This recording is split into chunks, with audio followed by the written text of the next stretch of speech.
Halo, 大家好，我叫 Jessie。Jadi hari ini gue pengen nge-review film. Tada! Mary Riana Mimpi Sejuta Dolar. Film ini bergenre drama, disutradarai oleh Stu Saputra dengan total durasi sepanjang 1 jam 45 menit. Film ini dirilis pada tanggal 24 Desember tahun 2014. Pemainnya ada Chelsea Island sebagai Mary, terus Dion Wiyoko sebagai Alpha, sama Kimberly Ryder sebagai Irene. Film ini diadaptasi dari sebuah buku yang ditulis oleh Albertine Endah dengan judul yang sama, Mimpi Sejuta Dolar, mengisahkan tentang Mary yang baru aja lulus SMA dan dia diungsikan oleh kedua orang tuanya buat pergi ke Singapura karena waktu itu kondisi negaranya lagi nggak stabil. Kalau nggak salah waktu itu lagi ada tragedi Semanggi II di Indonesia. Dengan berbekal uang $30, si Mary pergi sendirian ke Singapura. Awalnya si Mary ini pengen ngunjungin pamannya yang tinggal di Singapura, tapi pas dia udah sampai di sana, ternyata pamannya udah pindah. Mary panik, dia nggak tahu harus pergi kemana, dan tiba-tiba dia ingat kalau temennya, si Irene itu lagi kuliah di Nanyang University.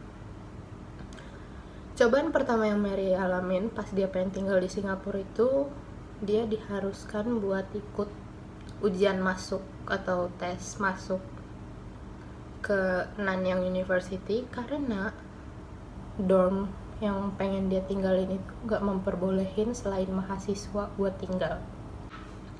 Akhirnya si Mary ini ikut tes dan dia lulus, tapi masalahnya belum selesai sampai di situ.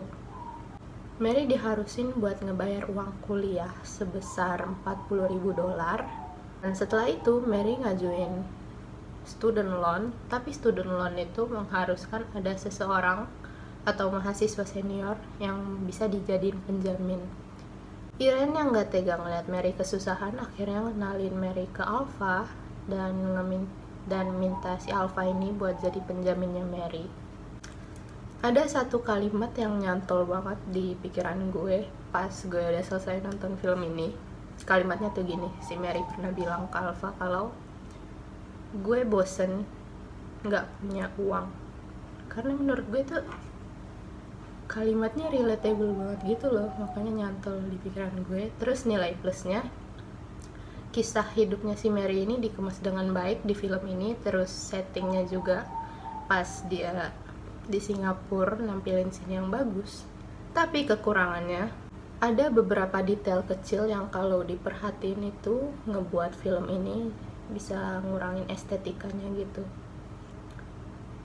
Tapi secara keseluruhan gue suka film ini.